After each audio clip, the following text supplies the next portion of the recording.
1957, a physicist named Hugh Everett proposed the multi-world interpretation, which is basically the first time that anybody had lent any credence to possible parallel universes.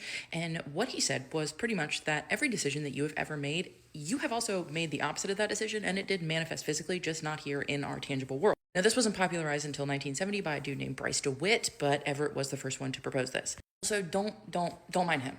He has dementia. He's like 16. He's really sick, so he thinks he's outside. We're just gonna let him be. Okay. Anyway, according to Everett, this goes for every decision that you have ever made, large, small, and also for major historical events. Those played out somewhere, just not here. Some of these parallel universes have major differences, while some are just very minute. We've talked about Robert Moss before. He's a dream interpreter who says that he has a theory that you can access these parallel universes via dreams and sleep. Sometimes when you do dream, these are glimpses into parallel universes, different lives that you are living simultaneously to the one that you have now. My dreams, unfortunately, have never been that detailed. I dream that I'm a jelly donut who's sentient, But for some people. While Robert Moss thinks, yeah, you could probably experience this when you are sleeping for some reason, that unlocks our ability to do that, to view these parallel realities. What about when we're awake? And I think people call them different things: glitches, ghosts, time slips. Our next story comes to us from a friend who said that we could call her Laura, and she says that she thinks that she slipped into a parallel universe around Thanksgiving. In her email, Laura wrote that she graduated about 2012. What a time to be alive. What I would give her one more night. Anyways, but she said that she went home for Thanksgiving. So she left for college into the summer of 2012, and then she just stayed gone. She's like, I didn't want to move back home. I just didn't want to live in my small town, just not my jam. Even though she had moved away, she decided this year that she was going to go home for Thanksgiving. So Laura is home for Thanksgiving in her small town. Her and some other friends are also in town. They get together, they brunch the Wednesday before Thanksgiving. Everybody's hanging out. She's having a great time. She goes home, she goes to bed, she gets up the next day, and her mom is like, I forgot butter. Can you please run to the store and go pick up some butter? Laura says yes, and there's one grocery store that's open, so obviously that's where she goes. In the store, she grabs the butter, and she goes to the checkout line. Apparently, not the only person who had forgotten something on Thanksgiving, a key ingredient, whatever. Only there are about 3 people in line in front of her checking out. There is only one register open. No one is doing big grocery hauls. It's just a few ingredients here or there. She wrote that she's standing there in the store. She's, kind of taking everything in, and then she starts to kind of focus on the person who is checking out. Now, mind you, there are still 2 people between them, but she looks up at the conveyor and who's standing up there, and she realizes that she recognizes this person. She says she recognizes her as a girl that she attended high school with. Now, she said that this girl was 1 year older than her, and she did have friends who were acquaintances, who were friends with this girl, but they hadn't been close. But as she's looking at her, it kind of clicks in her brain, and she says, wait a second, I know that I haven't lived here for a while, but I am 99% sure that I saw via Facebook that this girl had passed away. She said that she remembered the Facebook post. She remembers the girl's Facebook page years ago going from active to a memorial page. She's looking at her and she's thinking, there's no way. I have her confused with someone else. But she remembered the girl's name, and we're just going to call her Amy. She says that kind of without even thinking about it. She says, hey, Amy. And the girl immediately turns around and looks at her. She told me that they lock eyes, and she recognizes her immediately, and she's like, hey, Laura. Laura reiterated again. They were not close. They were acquaintances, but they knew of each other. She says that they exchanged pleasantries, everything perfectly fine. Amy checks out, gets her stuff, tells Laura, it was really nice to see you. I hope that you have a really good Thanksgiving. I got to get home to my family, blah, blah, blah. Laura says, yeah, it was really good to see you too. And she said that she was standing there and she was like, I feel like such an idiot. I can't believe that I thought that this poor girl had passed away. But she's actually relieved. She's like, okay, I was obviously mistaken. This was someone else. Gets in her car, goes home, has Thanksgiving. After her family is done with their Thanksgiving, she goes to her best friend's family's house. That's she said that was their tradition when they were younger, and they were both in town, so they decided that's what they were going to do. So she goes to her best friend's house for Thanksgiving. Her and her best friend, she said, we're drinking wine, we're having a great time, and she says that she tells her best friend, you're not going to believe what happened today. I actually saw Amy at the grocery store, which is I was so embarrassed, and it was wild because I thought that she had passed away years ago. And she said that her best friend's face dropped, and she was like, she did. So Laura is sitting there and she's like, no, we're not thinking of the same person, because I literally saw her at the grocery store. We exchanged niceties. She was interacting with the cashier. She was interacting with the other people in line. She was physically there. She says that her best friend recounts the story of how this girl ended up passing away in great detail. And she was like, yeah, I remember that, but I just don't think we're thinking of the same person. She tells her best friend, she's like, look, I'm going to pull her up on Facebook and I'm going to show you who I'm talking about and show you that, like, we're not thinking the same person and I was really mistaken.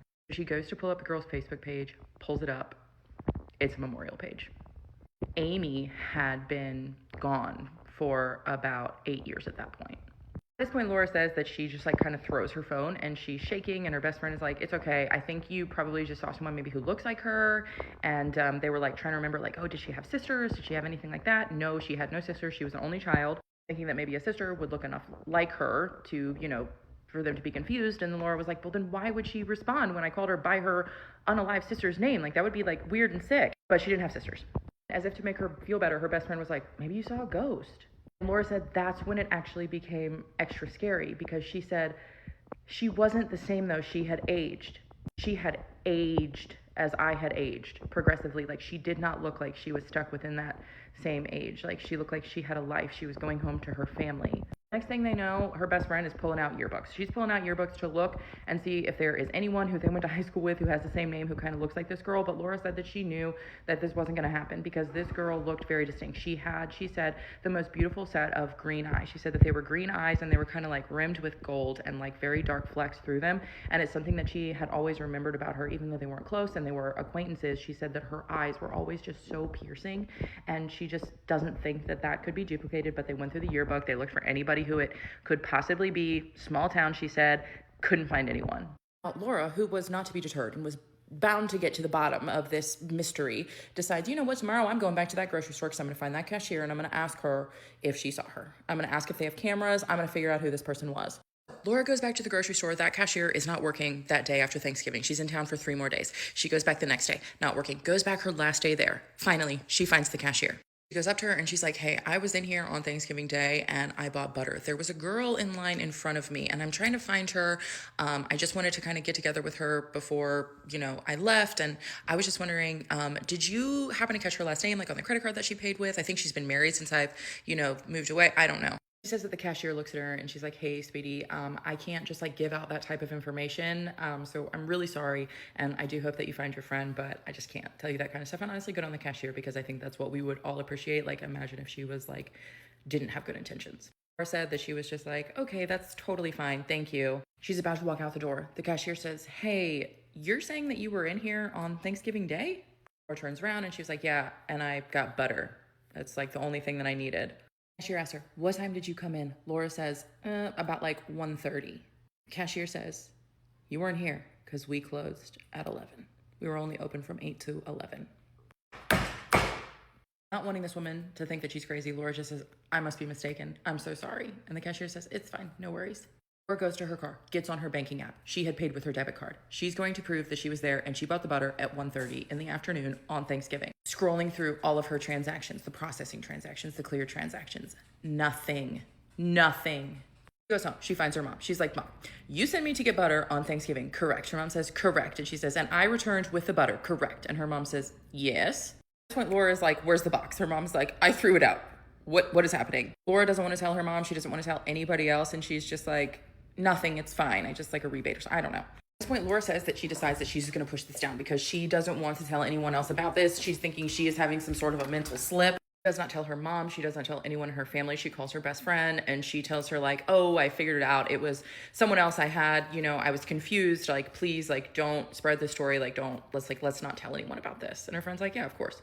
But Laura said that she has spent every moment since Thanksgiving thinking about this girl who she knows that she saw in this grocery store that supposedly was not actually open on Thanksgiving, even though she knows that she went there and bought this butter at 1:30, even though it closed at 11. She has checked her records on her banking for her debit card. Nothing. She has checked her other cards to see if maybe she pulled out a different one and thought that it was her debit card.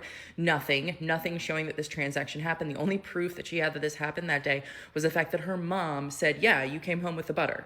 Laura said, I didn't see a ghost. I don't know what happened. The only thing that I can think is that I somehow slipped into a parallel reality where this girl never passed away.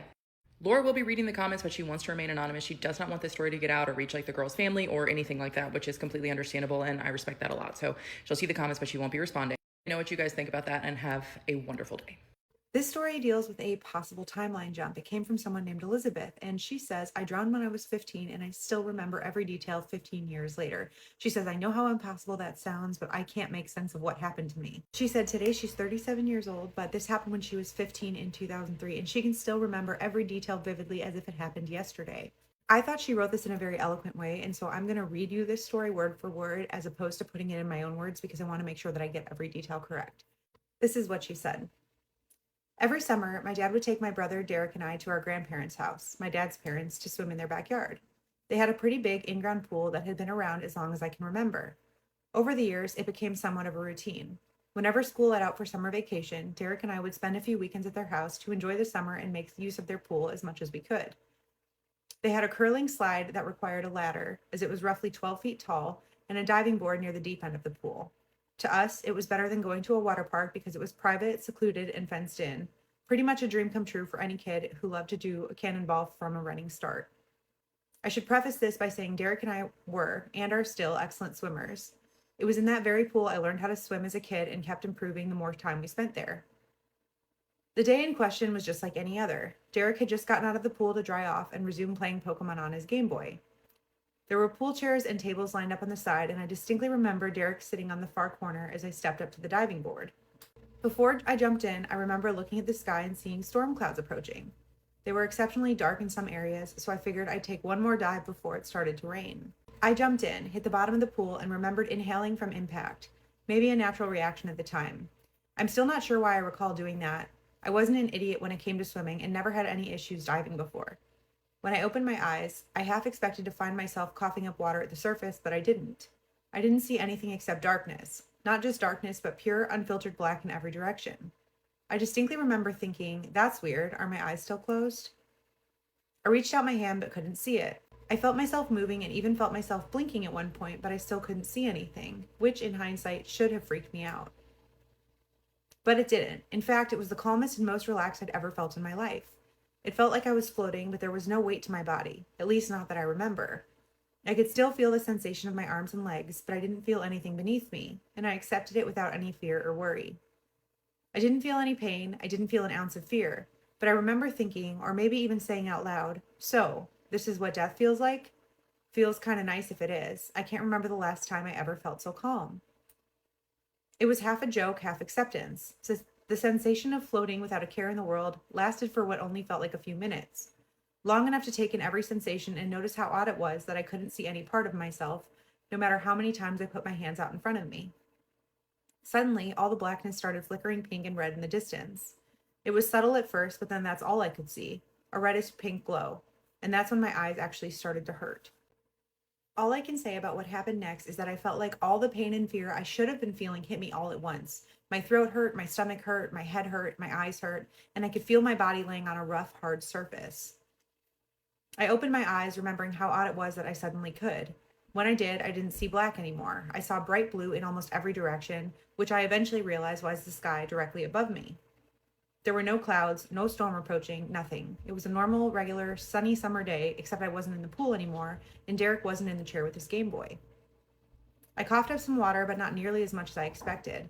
And aside from that, the rest of me was completely dry. I was lying on the side of the pool, maybe an arm's length away. I started wondering how on earth I'd managed to get myself out of the water, not to mention how long I'd been lying there in the sun. Suddenly, I heard the screen door behind me open. It was Derek, looking half concerned and half relieved. From what I recall in the haze of confusion, Derek had gone to find an adult and they eventually came out only to find me very much alive and not in need of medical assistance. Derek asked if I was okay, and I reassured him I was. Physically, I felt fine, as if I'd only swallowed a mouthful of pool water. I'm not going to lie, a small part of me was pissed off for going from such an extreme sense of calm to absolute disorientation and confusion within a matter of minutes. When I asked my brother what happened, he seemed just as confused as I was. In a split second, Derek went from looking as concerned as anyone should be after watching their sibling drown to confused and annoyed that I was even asking questions. Now, if it wasn't weird already, here's where it gets very strange. She says, the fact that there were no clouds in the sky, let alone the dark impending storm clouds I distinctly remember, was already weird enough to make me uneasy. I don't know how else to explain it, but it almost felt like I wasn't supposed to be there. It felt off, but only in subtle ways at first. It was only after I realized the time on the clock was different from the last time I saw it that I started to feel extremely uneasy. I remember taking the final dive in the late afternoon around 4 or 5 p.m. However, now the clock showed just past 11:30 a.m. I felt like I was either going crazy or had had one of the most vivid visceral dreams of my entire life. And over the years, I tried to ignore it, but there hadn't been a year of my life since that day where I haven't thought about it. It was impossible to explain that phenomenon without sounding insane. That is, until I heard one of your stories about a girl who went on a trip and suddenly remembered everyone around her disappearing.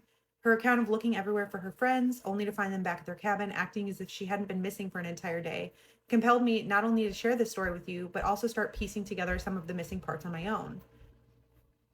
At that time, I wasn't aware of the multiverse theory, time jumps, glitches in the Matrix, or anything of the sort.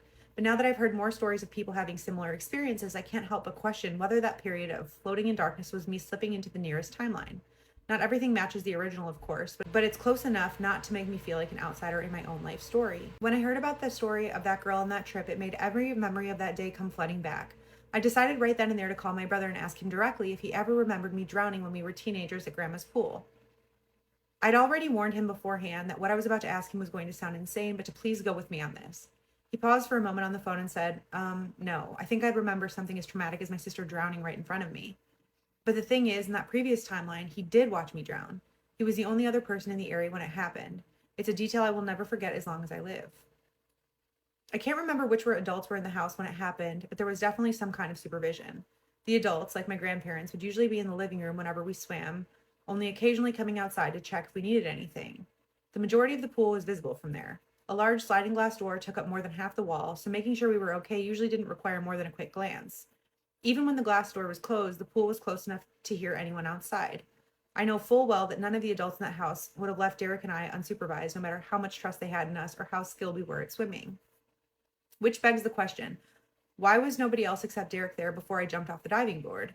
Maybe they were inside and I just couldn't see them. Or maybe the one time they trusted us to be fine was the one time everything went horribly wrong. My brother was slightly skeptical at first when I told him, but he started believing me more and more with every new detail I shared. I told him what game he'd been playing, the color of his Game Boy, the color of his swimming trunks, everything I recalled, looking only moments before jumping into the pool checked out. He said he remembers the game, the Game Boy, even the shorts, but doesn't remember me drowning. When I told him about hearing your story about the girl on the trip, he admitted it seemed possible. I may have jumped timelines. He seemed pretty deep in thought as he processed it. I told him, you do realize that if I drown in that timeline and you watch it happen, it means you're an only child somewhere, right? That seemed to really hit him. My brother and I are extremely close, only 17 months apart, and always have been. He said the thought of watching me drown would have undoubtedly left him scarred and traumatized, enough for it to, quote, likely do something stupid later on just to escape all the guilt. Which, of course, breaks my heart. It scares me to think that my brother might have done that, wherever that timeline exists. But between all the constant migraines he gets on the right side of his head and the Mandela effects we both share, it wouldn't surprise me if he left that timeline of his own accord only to wind up in this one with me. It's a reach, of course, but it was an interesting theory to discuss as we dove headfirst into this crazy rabbit hole of uncertainty. She ended her email by saying, I apologize if this was long-winded, and I'm aware that this might sound completely insane, but maybe, much like how the story of the girl on the trip helped me put the story into words, this will help someone else who's experienced something similar. Thanks for reading. I'll be honest, I'm not sure what to make of this story, but I do find it totally interesting. So Elizabeth, thank you so much for sharing this. I hope there's someone out there who can shed some light or a similar experience. What I'm noticing about stories like this is there are so many people that are starting to come forward and talk about what they believe to be a glitch in the matrix or a slip in a timeline. And as we're learning more about the time-space continuum and them firing up the CERN particle accelerator, it just begs the question, is it possible for us to slip into other timelines, especially when it comes to avoiding death? The brujeria story I'm about to translate for you guys is just nasty. So the story starts off with this lady telling us that she would have had an older sister, but unfortunately her sister passed away when she was a baby. Mind you, she didn't even exist at the moment, but this is where everything started. So the story was told to her by her mother as she got older, and basically the reason why it was told is because it came with a warning. So it starts off with her mom and dad, and she explains how her dad was a little hoe, for lack of better words. Okay, she said he was a little flirty, but I'm translating it on however I want. Fine, he was a little flirty, and yeah. You know what? No, fuck that, because she's like, he's a little flirty and had a mistress. A little flirty?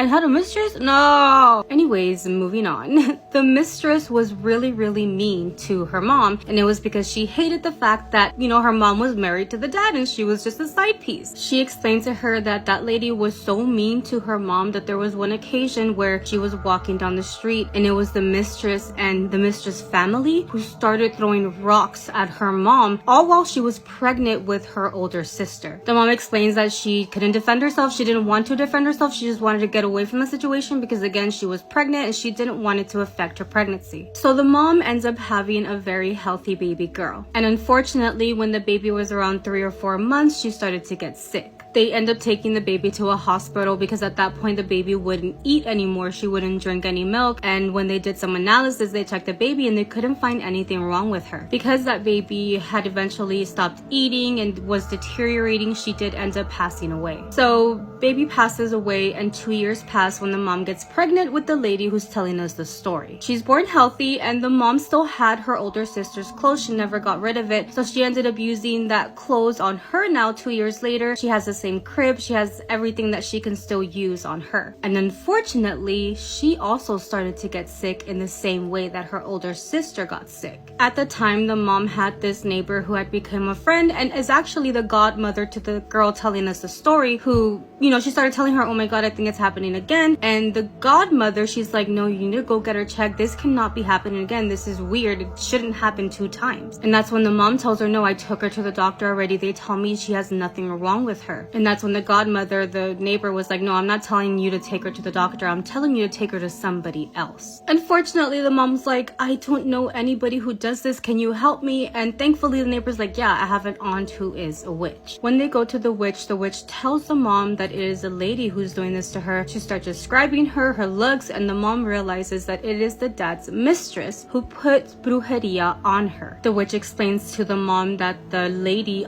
put like a curse on her where any baby that she has will pass away. Now the witch tells her this is gonna happen to your second baby unless you do something about it. And the mom was still like so innocent and so confused because she's like, why is she doing this to me? Like, why? And the witch is like, well, she's jealous of you and she's envious of you. You have something that she wants, which is your husband. She says that they end up having to do a cleaning on her as a baby, and they ended up having to burn all of that baby clothes that used to belong to her sister. They had to get rid of every single item. Now, just so you guys know, the dad is at home while the mom and the baby are doing this cleaning with the witch. He has no idea what's going on, but for some weird reason, he claimed at the time, because again, he didn't know they were doing this, but when the wife and baby got home, he started telling the wife, hey, around this time, there was just like a whole bunch of flies that started coming towards the windows and the doors of our house. He also said that along with the flies, he described something as like black butterflies started trying to come into the house as well. That it almost looked like these flies and these black butterflies wanted to come into the house, and that he started to smell smoke almost like if the house was on fire. Again, he had no idea what the hell was happening at the same time, and the mom didn't tell him either. But it was just like too much of a coincidence that these two things happened at the same time, and he didn't even know. So anyway, after the cleaning, the baby actually got better. Obviously, she's telling us a story. The witch did tell the mom, just they'll take care of yourself because this could just come back if people are just persistent enough and they really want to harm you. She goes on to say that she has 3 other siblings. They're each 6 years apart from each other, and when the next sibling was born, it was gonna start all over again. That baby was starting to not eat, starting to get sick, and immediately the mom goes to the witch to get a cleanse again. Now she says after like the second to last kid, this didn't happen again, but they're still very they're watching out just in case. However, she knows that it ended because now she was an adult. By the time, her other siblings were born, she also had her own child and nothing happened to her own kid. Now, the reason why the mom did tell her the story is obviously because she wanted her to be on the lookout as well. She wanted her to know that people can do this to her, if people are envious of you or jealous of you, and if you do have kids in the future and you see these signs, take her to get, help, because I unfortunately lost your older sister. I think it's so fucked up that she lost her firstborn just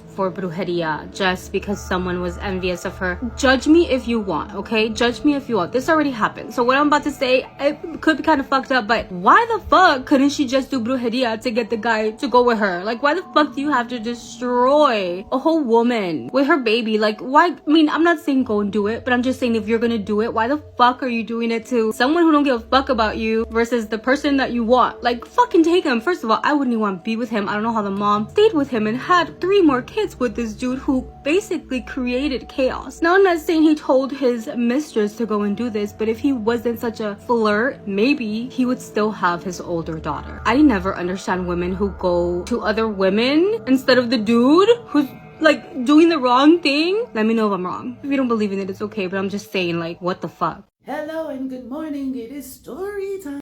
Boom boom is story time. Boom boom, paranormal Chicago activity with catch. Hey y'all, hey. Today we're talking about the ghost train. Yes, the actual ghost train. And I'm not talking about the train that everybody swore up and down came up missing a couple of weeks ago, because again, the train did not come up missing. The motherfucking signals froze. The train sat there for too long. It got too cold. Metro sent out a bus to get the people and took them where the hell they were supposed to go. Ain't nobody missing. Ain't no extraterrestrial or paranormal activity happening. It was just a train that broke down and the people got home. However, there is a real ghost train, and this ghost train is on the abandoned tracks that ran east and west across the city on 43rd and 42nd Street. When I tell y'all people don't realize how great the history of Chicago is, they really don't realize it. Like, Chicago literally shaped the history of the whole entire world. One of those things is our train system. And I'm not talking about just our public transportation. I'm talking about for freight trains. We really have to sit back and realize that Chicago is a case study on logistics.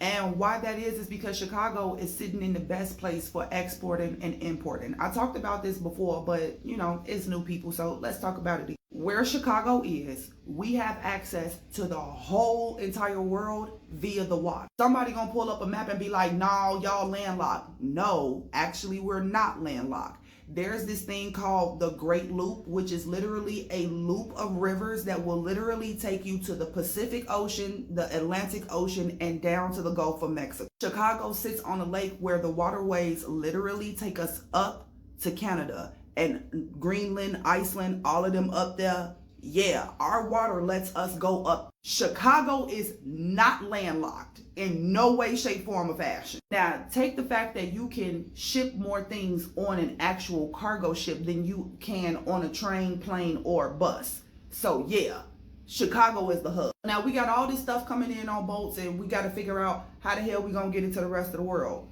Train system. Chicago has a train system that literally touches the whole entire country, and not just our country. We have trains that go up to Canada and down to Mexico also. Same thing with our planes. Our airports, both Midway and O'Hare, do something that a lot of airports don't do. They actually have planes that go to every part of the country and every part of the world. Now, with the business of exporting being so prevalent, there was a lot of people that moved to Chicago. And what you gonna do with them people that moved to Chicago? You're gonna have to build houses and buildings in order to house these people. Now, if we got all these buildings and houses, where the hell the trains gonna go? Which is the reason why one of our train systems got closed down, is the public transportation.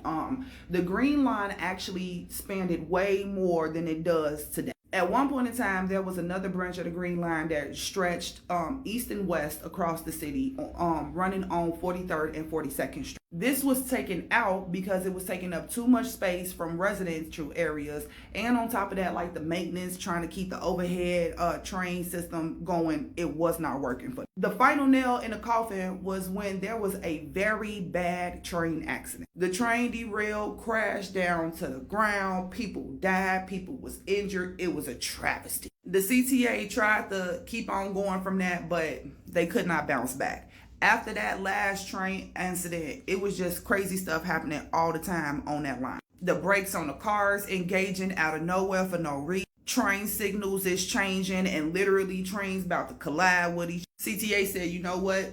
It's too much of a hassle. I'm gonna go ahead on and junk it. But just because they got rid of the train system don't mean that they got rid of the spirit. Now, here I am one day staying at one of my friend's house. She lived literally right next to the ghost train track. I'm in the bathroom and loud and clear, I can hear a train. I know for a fact that this train is discontinued. So I look out the window. Y'all, you can see the train going past. Like literally, it looked like a full-blown, in real life train with people, lights, every fucking thing. I run to my friend's room and I'm like, girl, do you know it's a ghost train? She was like, oh God, no, not again. What you mean not again? She said every time that train pop up, something bad happened in the city. Huh? Girl, what up? That night, we were supposed to go to a club. We trying to get ready for this club. Nothing is going right. Flat iron stopped working. Curling iron stopped working. Motherfucking makeup palette fall in the damn toilet. Like, I'm talking about everything is going wrong this particular night. We finally get our shit together and we finna walk out this door, and guess what the fuck happened? The news come on. I'm talking about special red alerts. Tonight at E2 Club, there was a tragedy. Wait a minute. We standing there watching the damn news. Y'all, the club we were supposed to go to, E2. Somebody got into a fight. The person decided to turn around and spray pepper spray at the person that they was getting into a fight with. There's giant industrial fans. Pick up the pepper spray, push it around the whole goddamn club. Everybody in the club get the panicking. Guess what? They trying to bum rush the door, trying to get the fuck up out the club. In the midst of they panic, they get to trampling people. So many people died in this motherfucking club that night. And it could have been us. It could have been us. I look at my friend look at me, she was like, I told you, every time that motherfucking train pop up, something bad happened in the goddamn city. Another time that train popped up and it was something crazy, actually 2 years in the motherfucking row. It was on my birthday. My 30th birthday, the night before, I'm on the phone with my friend and she like, girl, it's starting to get crazy outside. What you gonna do about your birthday tomorrow? And I'm like, I don't know, but I'm still gonna go out. I don't give a damn. As I'm on the phone with her, we hear the train go by.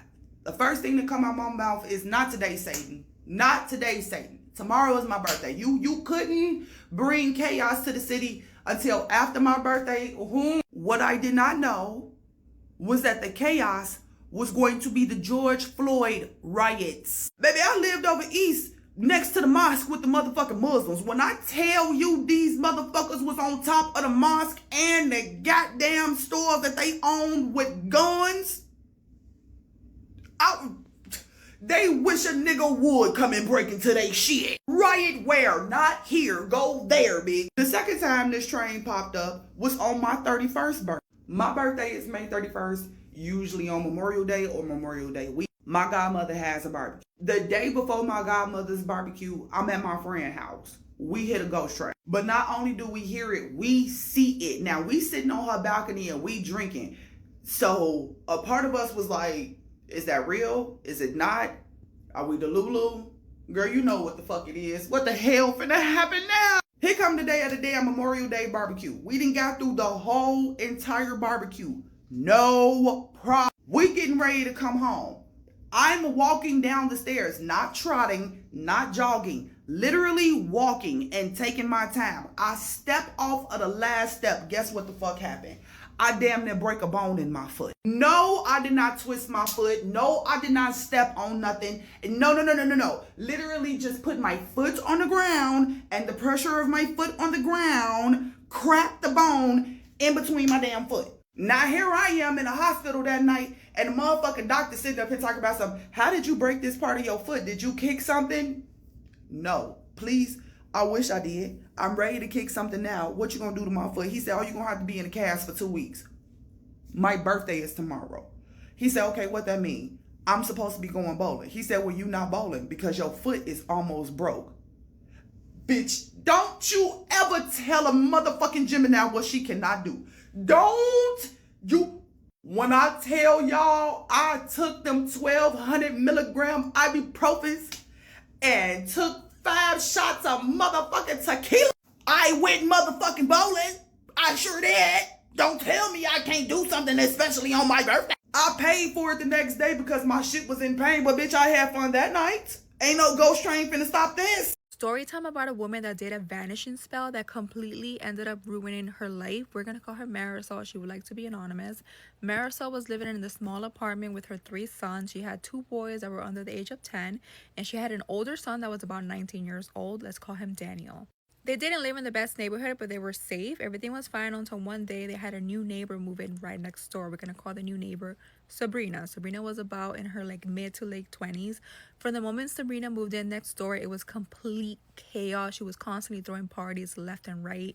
Different people coming and going at all hours of the day. She always had music blasting. Her special kind of music was like reggaeton. She always had it blasting at all hours, no matter how late it was. At first, Marisol tried to just kind of mind her business and like stay out of it until one day she's sitting on the living room trying to help her son, her younger son, with his homework. He was becoming so frustrated because he couldn't concentrate with the loud music that Marisol decided to go next door and knock on the door and ask Sabrina if she could please keep it down. When she walked over, she knocked. Sabrina opens. Marisol very nicely tells her like, hey, my son's trying to do his homework. Do you mind just keeping the music down? Sabrina started to laugh at her and almost like make fun of her and made a huge scene out of it, so much so that like the people that were in her house kind of came out and were like looking at Marisol, kind of like making fun of her and like calling her a bunch of different names. Marisol decided that she wasn't going to engage in this sort of behavior, so she went to walk away. And when she went to turn around, Sabrina went and hit her. She hit her so hard that Marisol literally hit the ground. At which point the neighbors come out and everybody's like looking out of the window, like seeing what's going on. Marisol decides to call the cops. When the cops show up, Sabrina tries to switch the story and say that it was Marisol who hit her. Since no one wanted to come forward and like corroborate the story or like take Marisol's side, like the cops pretty much believed Sabrina. The cops decided that they were not going to press any charges and pretty much told Sabrina and Marisol to like stay away from each other. From that point forward, Marisol was completely like frustrated because of what happened, but she decided that she was just gonna like try to avoid her at all costs, which was really hard being that Sabrina lived right next door. After this, it was almost like Sabrina was going out of her way to make Maribel even more miserable. The parties got louder, the music got louder, the chaos just became uncontrollable. One night, things really took a turn for the worse when Marisol came home. When she walked in, she said that her apartment felt strangely quiet, but she could hear noises coming from her son's room, the 19-year-old Daniel. She slowly crept over to his room. She kind of opened the door and she sees Daniel in bed with Sabrina. Marisol completely lost it, started yelling for Sabrina to leave her house, while her son yelled at her, telling her to leave him alone, to mind her business, that Sabrina was the love of his life. After this, Marisol felt completely powerless. Like, how could this have happened in her own home? And how is this woman coming in here and completely ruining her life? I'm going to do a part 2 because this video is getting a little long. And I promise it's going to be up literally seconds after I post this one. So after Marisol comes home and finds her son Daniel in bed with Sabrina, she completely loses it. She kicks Sabrina out and like all hell breaks loose. That night she couldn't sleep. She was completely restless. She felt like her life was falling apart. Like she had no control over anything. A few days later, Marisol hears a knock at the door and it is her neighbor Gloria. Now Gloria lives behind her. When Marisol opens the door, Gloria tells her that Sabrina has been trying to get with her husband, with Gloria's husband, and that she already knew that Marisol didn't like her because of what happened, that if Marisol wanted to get together with Gloria to come up with a plan to get rid of Sabrina, for Sabrina to like leave the neighborhood. Gloria tells her that if she wants, they can go talk to someone that would get rid of her for sure.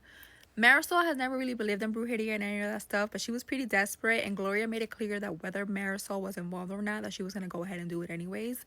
So Marisol agreed. They both went to see this bruja by the name of Lala. When they first walked in, they explained the situation, and Lala told them that she would go ahead and create a vanishing spell. But she also made it clear that vanishing spells came with a price, that anytime you did a vanishing spell on someone, that something of yours would be taken away. That she would do her best to protect them, but she couldn't guarantee that they wouldn't lose something. Not really understanding what they were signing off on, they went ahead and told Lala to go ahead with the spell. Lala went ahead and put something together. She gave to them and told them to put it in front of Sabrina's door and just leave it there. That night, they did just that. They went ahead and sprinkled this substance in front of Sabrina's door and followed the instructions that Lala had given them and hoped for the best. A few days later, the consequences started. Marisol came home and her son Daniel wasn't home. At first, she thought that maybe he was at a friend's house, so she didn't really think much of it. As nighttime came, she became a little worried because he hadn't called and hadn't left a note, and he wasn't responding to any of her text messages. By the next morning, she becomes even more worried when her son Daniel still wasn't home. Just then, she receives a phone call from an unknown number. When she picks up, she hears a voice. She's not sure if it's a male or a female, but the voice says, "I know where your son is. He is next door. Just go in, the door is unlocked." And before Marisol had a chance to even ask who it was or who was even talking to her, they hung up. Marisol right away ran over to the next door apartment. She knocked on the door. When no one answered, she just let herself in. As she's walking around, she's calling for her son's name, but he's not responding. She does notice that the apartment looks ransacked, and it almost looked like Sabrina, packed up and left in a hurry. As she's making her way around the rest of the living room, she sees her son at the end of the hallway. He's laying on a couch, and he is completely pale. Her son had OD'd. That was the last time anyone had ever heard or seen Sabrina. Sabrina completely vanished. But Marisol believes that the price that she paid for Sabrina leaving her life was her son, Daniel. All right, Mama, can you tell the viewers how you gave away your blessing? Yeah, I did. Like I told you in this. About them coins? Okay, so we had moved in it was kind of like a big old, it was a 3-bedroom house, but it was kind of like an older house. It had upstairs and downstairs. Then it had an attic up at the top. Mm-hmm. And in my room, when I first moved up, I moved all my furniture upstairs in my bedroom. And in my closet, I see on a hanger, like somebody left a black dress. Mm-hmm. It was a black dress, and when I got the dress, it was like an older dress. It had like the pleats in the front, and the back dress. The dress was tight, black tight dress, and the back part of the dress would hang down. It was a beautiful dress. I liked it, that dress, but you could tell it was old. And so when I looked inside the label, it had what's her name? John F. Kennedy wife, Onassis. Oh, I don't know John F. Kennedy. But it had her name on it? It had her design. It had Onassis. I know it's one of John F. I know it was John F. Kennedy's wife original dress because I looked it up. And so I got the dress and I hung it because I used to wear it. I love that dress. I used to wear it because it fitted me good.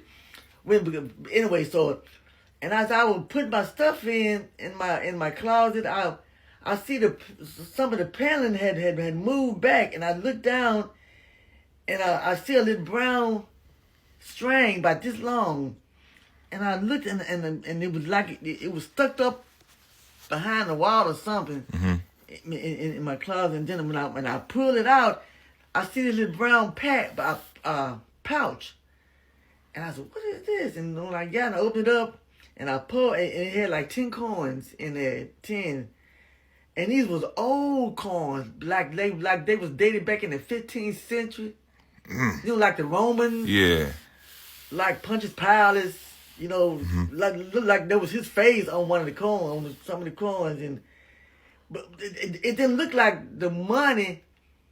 It didn't look like money that we had, but these was old shaped coins. And you could tell they was really old. So was they like copper? Was they brass color? What color was they? Was they brown? They was like, some of them looked like they was silver, brown and brownish. But they was old coins, and I know that the faces that was on the coins, They was like back in the old days, people, like Roman hats on their head. But well, anyway, so I put the coin back in my purse, and I said, I'm gonna send these to my brother. Me myself, I could just send one, but back then, I got them and I took them to the post office and they boxed them and I sent them to my brother, which he was in need anyway. So when my brother wrote me and told me, he called me. He said, "Hey, Sticky, them coins that you sent me, they were worth some money." He really didn't want to tell me because he told me that he was on his way to the pawn shop, and he had the pouch in his bag, and one I get in the back pocket, and he lost. But when he got to the pawn shop, he only had one coin left.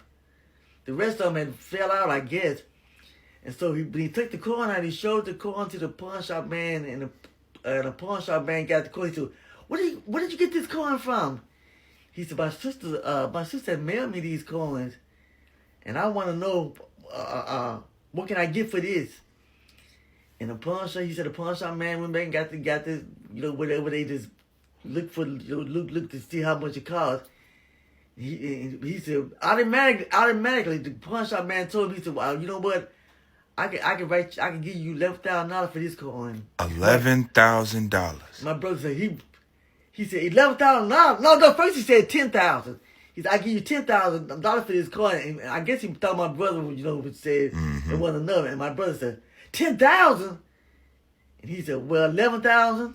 So my brother said, "Yeah, okay, took it." That's why I know more than that. Mm-hmm. And so I guess he gave him the money. He left. But before he left, the pawn shop man said, "Can I have the pouch?" And so my brother said, he said, "I had 10 coins, but I must have lost them." And so the pawn shop man asked him, where was you walking from?" He said, "I had to cross the railroad track to get here, And I think I don't know, the pawn shop man probably went back to backtrack to see where them coins was at. Mm-hmm. And if he gave him $11,000 for that one coin, and he asked him for the pouch, he said, "Well, can I have the pouch?" And my brother said, "Yeah, you can have it." And so Just gave it to him. and I'm like, so if I know if one of those coins costs, if he gave him $11,000 for one of those coins, I can imagine how much the coin really cost. Right. Cause he said 10,000 at first, and then he said, "Well, 11,000." So I know it got to be worth more than that. Oh. And it was 10 of them in the pouch. Oh my gosh. Ugh. So yeah, I gave my blessing away. Oh. Come on, ladies. The sooner we get there, the sooner we can open the champagne. Oh, yeah. Maya and Tara exchanged a look. Tara's eyes flicked heavenward in a dramatic roll. Maya bit down a laugh. "It's Prosecco, not champagne." Tara huffed. "I swear," she muttered. "If she says it one more time, I might throw myself off a cliff." "You won't," Maya said. "We're too far from the sea. You'd just break both legs, and you know for a fact that Elise won't let you take any annual leave for it." They snorted quietly, but the hill was steep, and their laughter dissolved into wheezes. Maya's legs trembled from exhaustion. This team building weekend was already a nightmare. The company they'd all worked for had given them a budget to go away together, but their ex-colleague, Sandra, had died at the office a few months ago.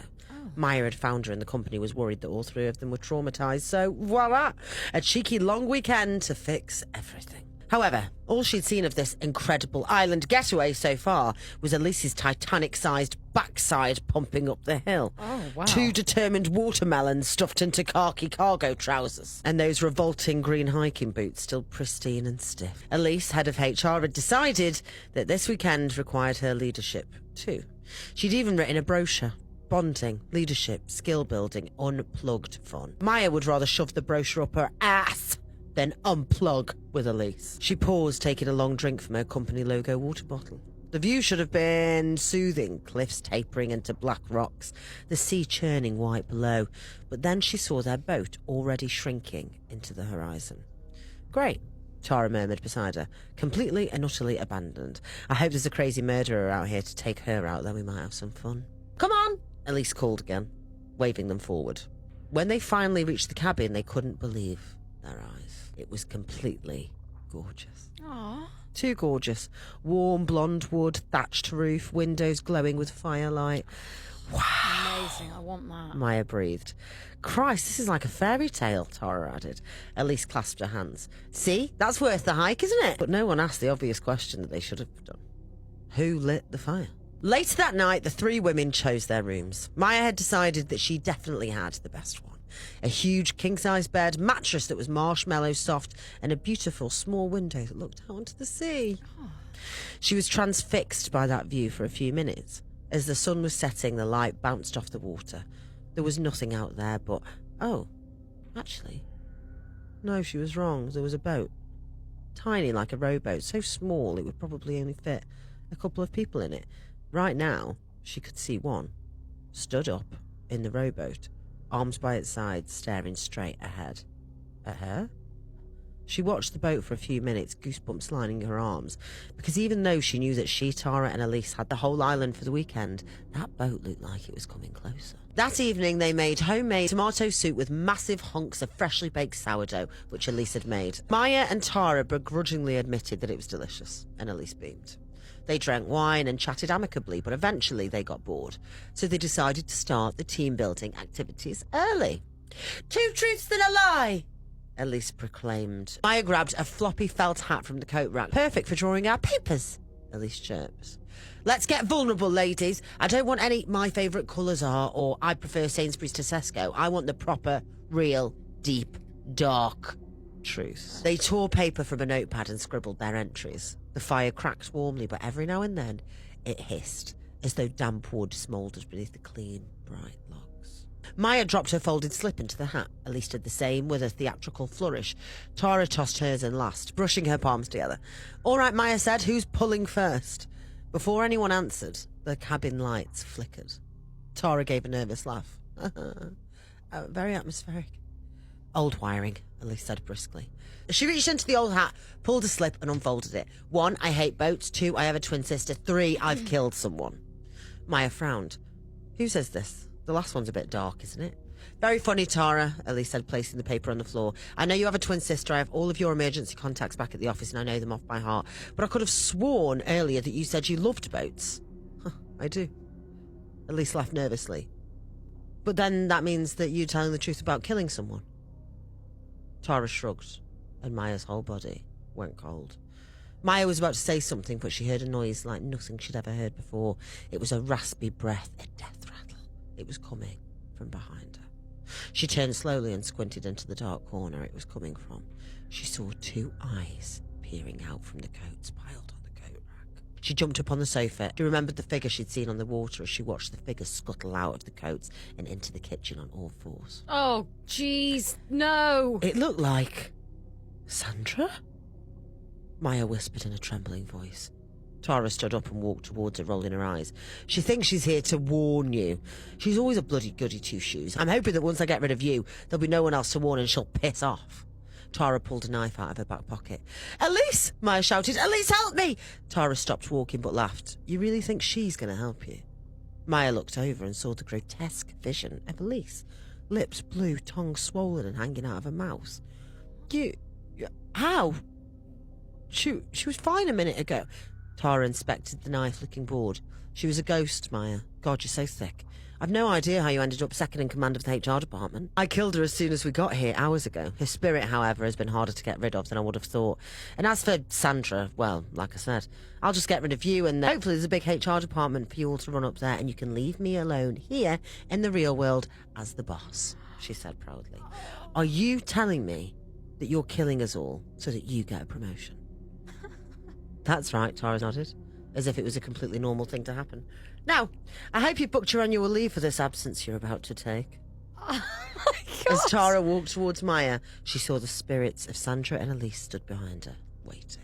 The end. I was about 7 or 8 when we moved to the countryside. My dad's job brought us out to this small place just outside a village. The house was old, like 250 years old. Made of stone, always cold. I didn't mind though, not at first. I was too young to know what we were really in for. The road was small, like those small country roads. Back in the day, the road was called Hangman's Lane. That should have been the first clue. It was Mum, Dad, and my brother Stephen and myself. A family of 4, and our dog Charlie. Things started happening not long after we moved in. Just little things at first. My toys would be in one place, then I'd find them somewhere else. I kept thinking I must have moved them and forgot. You do that when you're a kid, right? Then one morning, I was watching TV. I remember it clearly. The Incredible Hulk and Sky One. I got bored and I turned it off. The kitchen went quiet. The whole room did, and I just sat there for a second in the silence. Then I heard it. Singing from upstairs. Our house wasn't laid out like most others. The stairs in the kitchen led straight up to this big open room where me and my brother slept. It was our bedroom. There was no door at the top, just open space. You could hear everything from the kitchen up there and vice versa. My mum had put a curtain up at the bottom of the stairs to try and keep the heat in and the noise out, but it never really worked. Anyway, that morning, with the telly off and everything still, I could hear singing above me. It was a child's voice. London Bridge is falling down. London Bridge is falling down, falling down, falling down. I remember it so clearly. At first I thought it might be Stephen up there, just singing to himself, but the singing got louder. It was coming down the stairs, step by step. That's when I got that feeling, that awful stomach drop feeling when you know it's not your brother. I panicked. I started scrambling around for the remote, trying to get the TV back on, any noise, anything to make it feel normal again. And then my mum came into the kitchen. She came with some coal, and I shouted and panicked. Mum, where's Stephen? He poked his head around her side and said, I'm here, Becky. And I burst into tears, because something had been singing in our room, and it had been coming down the stairs. I knew I heard something that wasn't there, and I was scared. My mum told me later that she'd heard it too, a few weeks before. She was out hanging washing, and she thought she heard me and Stephen singing inside. But when she came in, we weren't even home. She said she searched the house and realised she was alone. That house never felt right. I always felt watched. Over the years, we all had strange things happen. Me, Mum, Stephen, but my dad, well, he never believed a word of it. A science man. He didn't believe in ghosts. Until one night. We were getting ready to visit my nana. At the time, my dad was turning the front sitting room into a bedroom for me. I was getting older and I needed privacy from my brother. The room had tins of paint and wallpaper, bits and pieces everywhere. We didn't use the room much. We mostly lived in the kitchen. Anyway, there was 3 of us, me, Stephen and my dad. We went in the room to grab our coats. And just as we stepped in, one of the paint tins lifted off the ground. I'm not joking. It hovered in midair, eye level, and then gently dropped back to the floor. We all stood there, frozen. No one spoke. Eventually I said, "Did you see that?" And both of them just nodded. Then, without a word, my dad grabbed his coat and ran out of the front door and down the road. Grabbed his coat and then abandoned his children. Yeah. Stephen ran after him. I was left standing there like an idiot, still in the haunted room, having to close the front door behind me. My dad denied it happened, but we all saw it. That was the one thing he couldn't explain. And we all knew that we saw something that was unexplainable. So yeah, ghosts are real. I looked up the history of the place years later and I found out a child died there in that house, a little boy, 2 years old. And an old man too. I found out that he was the landlady's brother. But anyway, that's another story. One that involves my dog Charlie being carried into my bedroom one night by a dark figure who was very tall. And we all think that was the old man that died. I'll save that for a part 2 if you want it. It was a strange way to grow up living in a place that never really felt like it belonged only to us. Haunted. Wow. Yeah, in more ways than one. Thanks for listening. You want to know what doesn't sit right with me? When people disappear and they just go missing, vanish into thin air. Because no, they didn't. That doesn't just happen. Not gonna lie to you guys, I feel like we're close enough, me and you're close enough to where I could say this. Did not feel like filming today. It's just like gloomy outside. I'm kind of just feeling blah, not motivated. I'm also a 26-year-old girl, so this is normal, feeling a little bit blah sometimes. But I just so happened to check my messages on Instagram. There were so many sweet messages of you guys telling me how much my videos brighten your day. I sat down immediately. I was like, I have to film for them today. So if you've ever sent me really sweet messages, they matter and they mean the world to me. And like, the relationship that me and you have built, like this little community, little family that we have, literally means the world to me. This is the reason why I keep sitting down every single day recording for you guys. So love you. On June 15th of 2021, authorities received a 911 call. A 5-year-old little girl had been playing outside of her family's house, walked inside of the house to go and play with her toys, and then she disappeared. She has never been found. 5-year-old Summer Walls was born and raised in Hawkins, Tennessee to her parents, Candace and Dawn. She was the baby of the family. She had 3 older siblings, brothers. They lived in a house that was pretty isolated because there was so much land and woods and just nature around it. And on their property, they also had a white trailer, which is where Summer's grandma, Candy, lived. And it sounds like even though Summer was the only daughter, she did absolutely everything with her brothers. The kids were always playing outside. Summer would play fight with her brother. She liked to go fishing with them, play with them in the mud, whatever it was, Summer was up for anything. Her mom has described her as being the boss of the family. She had her dad wrapped around her little finger, and she was also any day of the week happy to boss around her brothers. She was the cutest little girl with bright blonde hair and the prettiest blue eyes, and also a daddy's girl through and through. Those two were the best of friends. Right before she disappeared in 2021, her parents were getting everything ready to enroll Summer into school, but she would never get to go. June 15th started off like any normal day. Dom, the dad, woke up to go to work. He remembers leaving the house at some point between 7 and 8 a.m. His job was a 45-minute drive away. Candace, the mom, was also awake early in the morning because she had to take her mom, Candy, Summer's grandma, to a doctor's appointment. That appointment was at 8 in the morning. Candace, Candy, and Summer drive together to go to the doctor's appointment. Grandma Candy gets out of the car. Candace and Summer stay in the car. Candace then gets a call from a neighbor, a 15-year-old boy named Hunter. That was a really close family friend of theirs. Apparently, he was like a fourth son to Candace at one point. Hunter says, "What are you guys doing?" Candace says, "Waiting for Grandma Candy to get out of the doctor's appointment." And Hunter says, "Oh, why don't you and Summer come over in the meantime?" They go over there. When they're there, Candace gets a call letting her know that Grandma Candy is done with her appointment. So her and Summer get in the car to go and pick up Candy. Hunter asks if he can go with them. Candace says yes. So all three of them go pick up Grandma Candy. Afterwards, the four of them, Candace, Candy, Summer, and Hunter, go through the Walgreens drive-thru to pick up Candy's prescription. They're told it's going to be ready in 30 minutes, so they decide to go to a park with a lake to hang out there while the 30 minutes pass. First, they stop at a convenience store, then they stop at another shop, then they go to the park. Summer just so happened to have her swimming suit on, so when they get to the park, she wants to swim. She's swimming, they're watching her. They get a call from Walgreens, they go and pick up the prescription while they are all in the drive-thru. Don, the father, calls them to check in. Then they stop at Sonic, then they stop at the grocery store, and this picture was taken at 3:09 p.m. by Candy while they were on their drive home. Then they drop off Hunter, and then Candace, Candy, and Summer go back to their house. This was the timeline of events according to Candace. According to Hunter, the 15-year-old neighbor, little details about Candace's story are wrong, either fully wrong, didn't happen, or just happened slightly different. For example, when Candace and Summer left Grandma Candy at her appointment, according to Candace, she got a call from Hunter asking what they were up to. According to Hunter, Candace texted him first to hang out, and then he called her after. When the three of them met up, according to Candace, her three sons were back at home watching TV, but according to Hunter, Candace told him that the three boys were at work all day with her dad. When they go to the park, according to Candace, Summer got in the water to go and swim. Her, Candy, and Hunter were watching her from the side. According to Hunter, Summer did get in the water to swim, but Candy stayed in the car. Only him and Candace watched Summer, and at one point, he himself got in the water because Summer had been underwater for a little bit too long. So he says that he went in to make sure that she was fine. Candace says that that did not happen. According to Candace, when Don called, they were all in the car together. He called just to check in.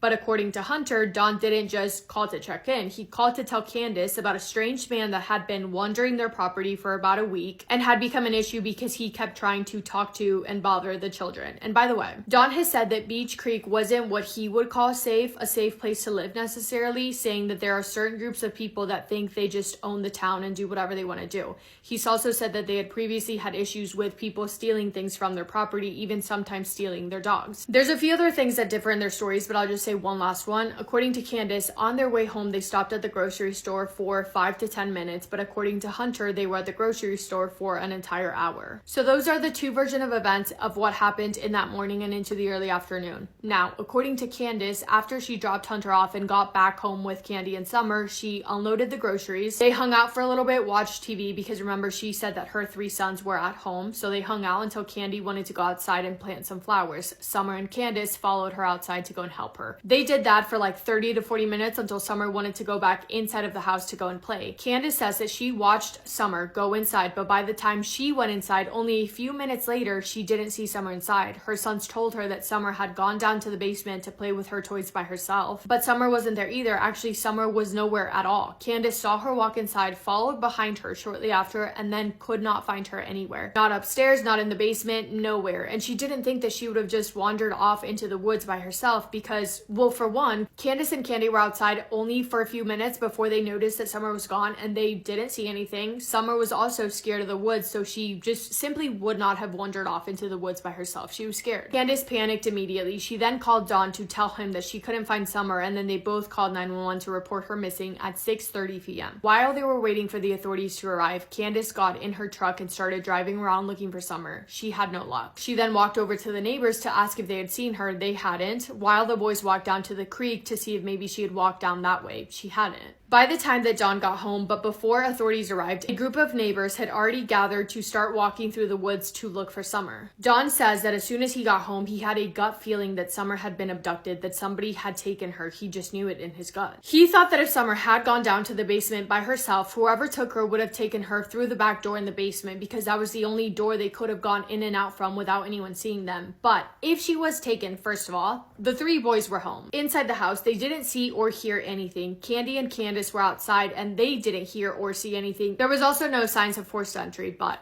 if someone did take Summer, they would have had to have been extremely quiet and extremely quickly. Like, if that was the case, and I'm not saying that it's not, but if that was the case, the person would have had to sneak into the house without anyone seeing them and without any of the dogs barking, grabbed Summer in complete silence, snuck back out of the house, and gotten away into the woods, or I don't know where else, but gotten far enough away that no one would have been able to see them. All within like 5 to 8 minutes max, because Candace says that she went inside only 2 to 3 minutes after Summer did, and very, very quickly realized that she didn't see her anywhere. So whatever happened very, very quickly. But if no one took her, then where did she go in such a short amount of time? Nothing about it makes sense, but I want to know what you guys think. The investigation and the search for Summer dragged on for days. There were search parties in the woods, investigators on foot, dogs, an endangered child alert was issued, as well as an Amber Alert. People were being questioned, volunteers were helping. The entire Wells family was questioned and looked at. Hunter, the 15-year-old neighbor boy, was also questioned. His phone was taken and looked at. Hundreds and hundreds of leads were coming in, and yet nothing was leading to Summer. June 18th of 2021, 3 days after her disappearance, Summer's father spoke to the media for the first time, saying that he was at work when Summer went missing. Quote, "When I got home, I drove to the bottom of the property and I realized that all of my neighbors and stuff were combing the woods looking for her, and I realized right then and there that she was not there.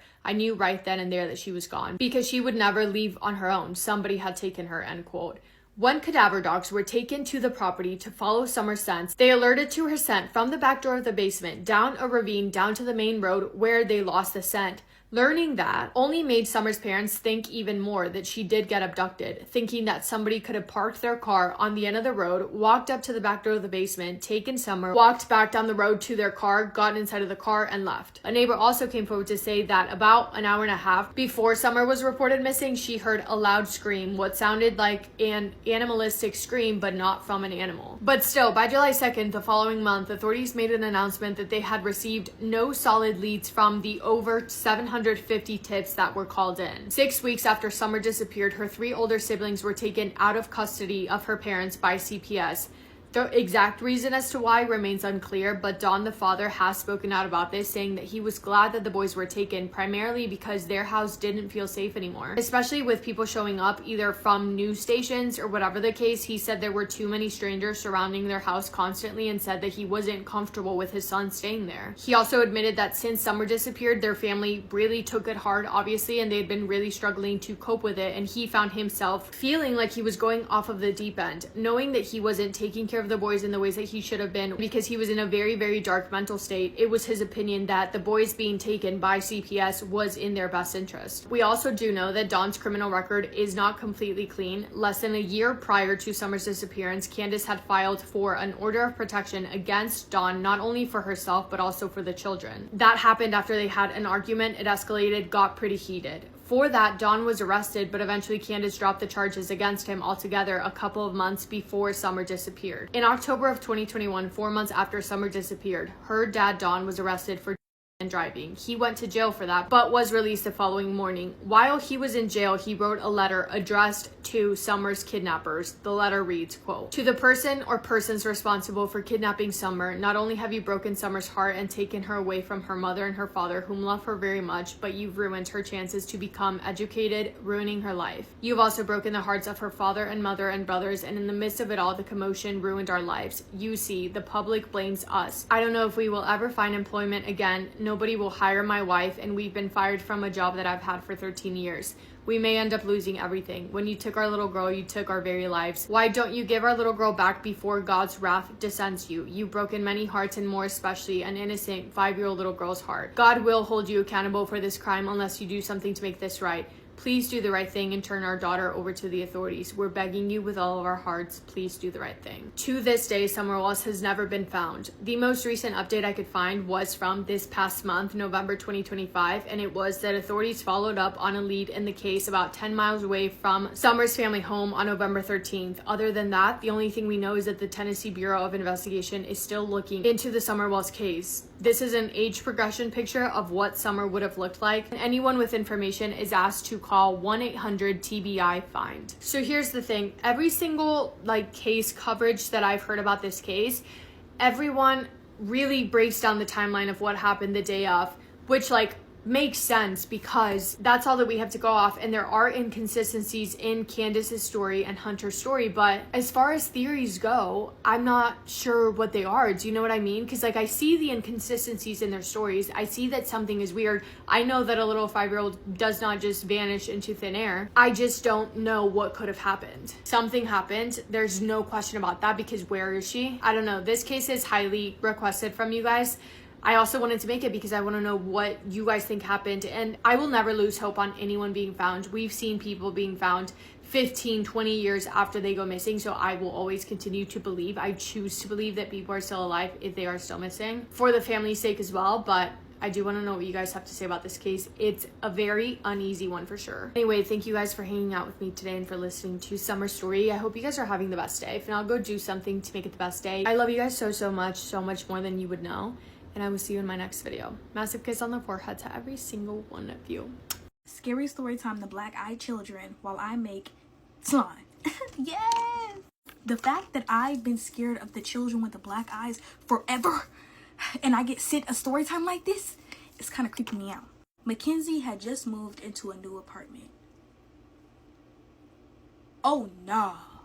My light is starting to flicker. I am not telling this scary story time. No, we're gonna tell a different one because that was freaky. We still gonna call this person Mackenzie. This was next on my telling scary story times list anyway. Mackenzie worked overnight in a hospital, and she kind of worked near the morgue.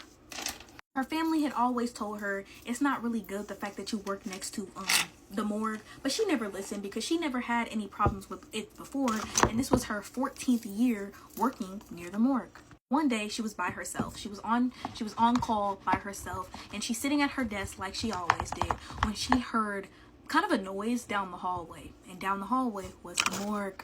She brushed it off. She told herself she was tripping. She was comfortable watching Home Alone when out of nowhere she heard the 3 tapping noises again, 3 times in a row, and she was like, nah, let me go investigate. She gets up to check where this noise is coming from, and she checks all the rooms, and she doesn't find the noise, and it's only getting louder. It's like someone's banging on something at this point, and she realizes that the noise is coming from the freaking morgue. It's coming from the morgue. So she goes in there. And okay, she don't believe in ghosts, y'all. Keep that in mind. So she walk in there all high and mighty, and then she realizes that the noise is not coming from anywhere outside the room. It's coming from where they keep people who are no longer here, like banging on those metal things. Yep. So she goes over there, opens it anyway, and she's like, okay, I'm tripping. Nobody's in there. But when she looked at that metal door, it was literally dent marks and claw marks. She told staff next morning what happened, and they told her nobody had been like in that specific like stall for at least a month. So who made these marks? I quit. You guys asked for it, and I'm gonna deliver. I've got another creepy story time from the search and rescue officer, Rob. I posted 3 other stories of these just before this one if you want to go and check them out. They're not in any particular order, but definitely go take a look. Rob says that about half of the calls that he gets are always searching for missing people. He's got a really tight team, and he says that there are veterans that are excellent at finding lost people, which is what makes it extra frustrating when they do have the cases where they never find the person. This story in particular is very frustrating because they even did find a trace of the missing guy. But all that did was lead to more questions than answers. So this older man was hiking alone on a well-established trail, but his wife called that evening saying he never came back from his hike. Apparently, this guy had a history of seizures, and his wife was extra worried that he might have skipped his medication and had an episode on one of the trails. Rob said he doesn't understand why this guy thought it was a good idea to go hiking like that alone when he is in that condition, or why his wife didn't go with him, but not much you can do about it now. So Rob says that they went out in one of their standard search formations, and it wasn't long before one of the vets did find evidence of this man going off the trail. So they grouped up and followed this initial vet and did a fan formation so that they could cover as much ground as possible. Suddenly, a call comes over the radio for everybody to come over to where the vet was. And he said normally what this means is that they found them and they're injured and need help. So they get to this guy, and he is just standing at the base of a tree with his hands on the side of his head, looking up, So Rob asks his buddy, what's going on? And he just points up into the tree. Rob said he could not believe what he was seeing. He said that this missing man's walking stick was hanging on a tree branch so high up in the tree by a leather strap that there is no way you could have just tossed the thing up there to get it to stay like that. It was so high up in the tree, it was almost like it fell from the sky and got caught on a branch. So they call up into the tree, even though they can clearly see this guy's not there. And of course, there is no answer. They also mention that they had no other evidence of where this guy could be. Even when they brought the canines out, they lost the scent way before anyone would have gotten to this tree. Like, they did not have any scent leading up to anywhere near this tree. From where the scent ended, it was like he was plucked up from wherever he was. He said it was so heartbreaking because for weeks she called the station every day checking to see if anyone found her husband, and each time they told her no, she just got a little bit more heartbroken and hopeless. He said they still talk about that story from time to time and cannot understand like where the heck this guy could have gone and why his walking stick was so high up in that tree. Let me know your thoughts in the comments, and if you haven't already, follow for more creepy story time. We listen, we don't get scared, and we don't judge. Let me tell you guys a story time of this talking stage of mine who told me how his dad uses water from dead bodies to get richer. So he did mention that you can use like water from dead bodies to do a lot of things. You can use it to gain power, to gain favor from people. You can use it to gain favor from that particular family. You can use it to basically make money. Like, you can use it to do a lot of things. So I asked him, like, how do you get it? And he was like, there is this certain mortuary that he works with, right? And after the dead body has arrived at the mortuary, they wash it right there and there. Do you get what I'm saying? So you guys, obviously, maybe the person say dies today. You take the person to the mortuary today. You guys are gonna come and wash the body sometime, maybe like 2 or 3 days later, whilst they've already taken whatever they need to take from that particular person. So the person washes and they sell the water to people, but he says they sell it to only his dad. So like 50K for just water. And he was like, then you guys are gonna go and literally ask that person to open your paths, give you guys lights. Meanwhile, they've already taken what they need to take. If they want to use that person as a zombie, they can do it right there and there. It's scary, but what the hell? And he told me that is basically why his dad has so much power. Like, his dad is a little bit in a high position somewhere, somehow. People are always accusing him of things that he actually done, but he never goes to jail. He says it's because of that. Did I not block him after? Next thing, I mysteriously die and he finds me, and no. He even gave me the name of the mortuary, and I was like, my guy, what? He tells me that another story that he told me was there was one time where the dad also owns this other company or whatever, and this guy died while at work, and the family was seeking justice. The family was suing for a lot of money, which the dad didn't want to pay. Like, you know, he was just greedy and selfish. He didn't want to pay, and he's like, this person died, and they took him to that particular mortuary. That dad paid 100K. They gave him the guy's water. All of a sudden, the dad won the favor of that family. Like, he was just talking to them, and they were just eating right out of his mouth. They were suing this guy for like, I think, a couple of millions, and they could have won the case apparently, but because he did what he did, they only gave the family like 200K, and that was it. The family never fought nothing. All I'm saying is, be careful in these streets. Be careful.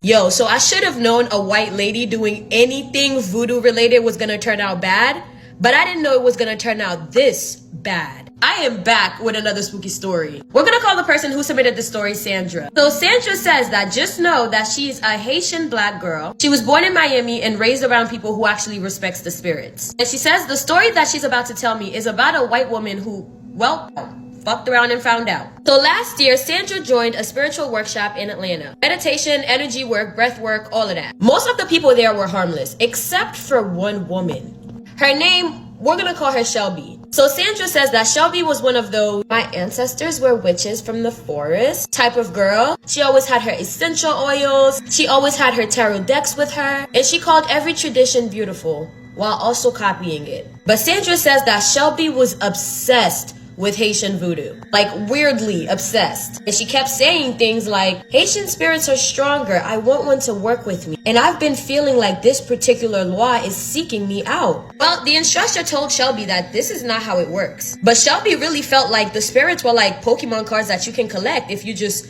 manifest hard enough. Homegirl wanted a shortcut. She was hungry for some form of power, and she didn't care how she was gonna get it. So one day, Shelby got bold and told Sandra that she learned this Haitian spirit's name on TikTok and that she's gonna call on him tonight. Now, Sandra, being Haitian, is like, yo, Shelby, I don't think that's a good idea. And like, you know, voodoo it's a close practice. It's not for you to do. Well, Shelby says that she didn't think it was that serious. And she also felt chosen by this spirit. And the spirit in question, you may ask? Sandra said, just know it's a trickster Loa. Sandra said, I'm not even repeating the name here because I'm not stupid.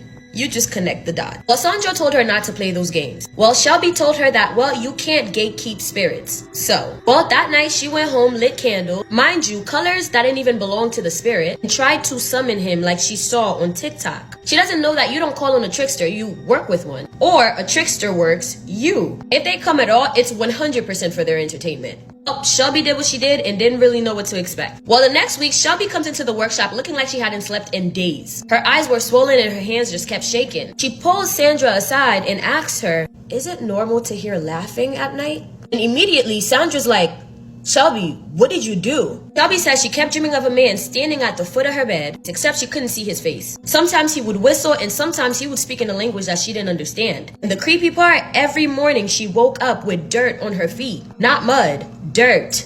As if she'd been walking around all night. So Sandra told her, Shelby, you need to apologize. You need to stop calling him. Shelby said, well, I already called him, so now what? So now the following week, Shelby doesn't show up to the workshop. But she texted Sandra that morning, like really early, saying, please help me. Something is in my house. I can hear him downstairs. And he is not laughing anymore. Sandra tries to call her, but it went straight to voicemail. Well, the next day, the instructor gets a call from Shelby's roommate. Apparently, she found Shelby in the living room, sitting on the floor with all the lights off, just rocking back and forth, whispering, please leave me alone, please stop, please leave me alone, please stop. And she just kept repeating it. While Shelby was taken to get evaluated, well, they said that she was having a psychotic break. But her roommate said something that even gave Sandra chills. She said the house smelled like dirt, like a graveyard after rain. And every window in the house was found open and it was dead in the middle of winter. And Shelby said she didn't open them. Well, due to Shelby's mental health declining, she left Atlanta about 2 weeks later, moved back to Ohio, deleted all her social media, and tried to basically change her life. But before Shelby left, she went to a practitioner who basically told her that the trickster spirit is not angry, he's just entertained. Well, he's going to follow her for a while, but eventually she'll be fine. And that just know that there are consequences to your actions. And every now and then, Shelby sleepwalks, just wandering around trying to exit the house. But eventually, let's hope that this spirit leaves her alone for good. Well, thank you for submitting your story. If you have a spooky story that you want me to tell, feel free to submit it to me right here on TikTok or on Instagram. And while you're there, follow me on Instagram. Also, if you don't know, I have longer, better, and spookier stories on YouTube. Like, I did a deep dive on Lake Lanier. You guys should check that video out. My YouTube name is just Rebecca's Journey, from your favorite Haitian homegirl. Today I'm going to tell you guys about the Phantom Killer. And this is another one that I almost told for the 50 States 50 Serial Killers series, but I had another one I wanted to tell you guys about for Texas. This killer has never been caught, which is absolutely terrifying. All serial killers are scary, but the uncaught ones are obviously even more scary because they could still be out there. That's horrifying. So a little background, this guy ended up killing in the town of Texarkana. I think that's how you pronounce it. It's a town in Texas, and they killed along a road kind of in between Texas and Arkansas and then near this town. And there was a road that was considered the Lover's Lane, and that was primarily where he hunted and found his victims. So this all started, or at least we think it started, at 11:45 p.m. on Friday, February 22nd of 1946. And all of these killings, by the way, happened in a less than 10-week period. So these were very, very rapid. Again, it started on February 22nd. A man named Jimmy Hollis, who was 25, and his girlfriend, Mary Jean Larray, Day, who was 19, had parked their car on a secluded part of the road right outside of the town that I was telling you guys about. They had just seen a movie together, and they drove to this pullout off of the Lover's Lane. And while they were parked, a man wearing a white cloth mask, it looked like a pillowcase with the eye holes cut out, walked up to the driver's side door and shone a flashlight in the window. And he starts talking to them, and Jimmy says, like, you have the wrong person, leave us alone. And the guy says, I don't want to kill you, fellow, do what I say. So he makes them both get out of the car, and then he hits Jimmy in the head twice with the back of a firearm. Mary later says, she tells the police that the noise that was made when he was hit in the head was so loud she thought he had fired the gun, but really it was his skull fracturing. His skull fracturing was so loud she thought it was a gunshot. That's horrific. So she tells the police that at the time she thought the guy was robbing them. So she ends up pulling out Jimmy's wallet and saying, like, we have no money, look, it's empty, like, please leave us alone. And the guy ends up hitting her in the head, and then after she falls down, he says to get up and run. And so she starts running towards the road, and as she's running, frantic, trying to find help, she sees a car on the side of the road. She runs up to it, and unfortunately it's empty. There's no one inside to help her. And as she's running, she sees that the guy has been following her, and the assailant ends up approaching her, basically gets her back in his grasps and says, like, why are you running? And she's like, you told me to run. And he starts calling her a liar and yelling at her and assaulting her, and then he essays her with the barrel of his gun. Afterwards, I'm not really sure if he let her go or if she escaped. I'm not 100% sure. And she ends up running pretty far to a house down the road. When she gets there, she wakes up the people inside. They call the police. They get her to the hospital. And around the same time that she is running for her life and getting help, Jimmy wakes up. He sees someone driving down the road, flags them down, and they bring him to the hospital as well. She was only hospitalized for 1 day. He was hospitalized for like a week. I feel like he should have been hospitalized even longer when he had a huge skull fracture. And they report this attack and they tell the police everything. They kind of give like conflicting stories just a little bit. They tell similar stories as to what happened, but when they describe the guy, they have a little bit different stories. They both say that he's 6 foot, but she says that he was a light-skinned African-American guy, and he says that it was a tan white guy. And so the police are like, okay, that doesn't really help us out that much. And they actually were suspicious that Jimmy and Mary knew the attacker and that they were just covering for him because they're scared or they're friends with him. And so the police did not think this was a stranger attack at the time. March 24th, this is a Sunday, a man named Richard Griffin, who was 29, and his girlfriend, who was 17, her name was Polly Ann Moore, were found dead in Richard's car, and they had also been parked in the same area of this like Lover's Lane drive. So Richard was found in the front seat on his knees, and Polly Ann was found face down in the back, but it's believed she was killed outside on a blanket and then placed in the car afterwards, and they both were shot once in the back of the head. Just under a month later, on April 14th, this is also a Sunday, at 1:30 a.m., Paul Martin, who was 16, picked up his girlfriend, Betty Jo Booker, who was 15, from a musical performance at their school. At 6:30 a.m., so about 5 hours later, Paul's body was discovered on the side of the road. He had been shot 4 times. So by 11:30 a.m., there is a manhunt for Betty Jo. Everyone is searching for her, hoping she is alive. She is found, but unfortunately she was found deceased. She was 2 miles away. She had been shot twice, and it was the same type of gun that was used in the double murder the month before. So now the police are wondering if they're connected. 3 weeks later, on May 3rd, it's a Friday, sometime before 9 p.m., Virgil Starks, who was 37, and his wife, Katie, were in their home. And Virgil was sitting in an armchair. He's reading the paper. It's a normal night when all of a sudden there is a shot that goes through his window, and he is shot twice in the back of the head from outside of his window. When Katie hears the sound of broken glass and the gunshot, she comes running in from the other room. She sees Virgil get hit, and when she realized he was dead, she ran to the phone inside to try to call the police. And she rang the phone twice before being shot in the face from the same window. Somehow she survived, and she at this point can't see. There's blood all over her eyes. Like, she is basically blinded by the blood from her face. But she said she could hear the guy coming from the backside of the house, and so she runs out the front, trying to see as best she can where she's going. She runs to a neighbor's house. They call the police. They end up taking her to the hospital, and fortunately she survives. So at this point, the police know there's a serial killer, and they know the serial killer is targeting couples along one area and shooting them with either a 32 or a 22 gauge weapon. Before these murders happened in this area, it was normal for people to leave their cars unlocked, homes unlocked, like it was a safe, trusting community. And after this, people are paranoid, they're locking everything, they're buying guns, and it actually became a more dangerous time in this area of town because people didn't trust the police. They were taking matters into their own hands, they were becoming vigilantes, they were buying all these guns. Like, it was much more dangerous in this town after this all had happened. So the police are worried that this guy is going to attack again, obviously. They are now realizing that this is a guy who is very violent, very scary, and he's got a cooling off period of about 3 weeks. So it's likely he's going to attack again in 3 weeks. And so they're trying to figure out who this guy could be. And so they get a profile out. And so they say that the killer was somewhere between his mid-30s to mid-50s, motivated by a strong S-drive and sadism, and that he was probably very intelligent. He was about 6 foot and probably white. They didn't think he was a person of color. They said that the killer was likely aware that it was going to be more difficult to attack people because of the police presence, and that's why he switched to killing Virgil at his farmhouse, because he was worried that there's extra patrol on the road. They said he might not be a resident of the area, but he definitely has knowledge of it and is familiar with the area, and his attacks show that he is planning these in advance, that he works alone, and he tells no one of what he is doing and his crimes and murders he is committing. To our knowledge, there were no more murders after this. We don't know if this guy got incarcerated, if he died, if someone took him out and didn't know that he was the murderer. We just don't really know. He also could have moved and started killing somewhere else when he got worried he was going to get caught. But to our knowledge, Virgil was the last victim of this killer. There were a couple suspects throughout the years. There's actually quite a few. And again, there's a ton of theories. And one of the theories was that this guy was law enforcement, or that law enforcement was somehow involved, because there's multiple people that responded to the scenes that didn't handle it properly or responded to like many of the different scenes. And so there's a lot of suspicion around that.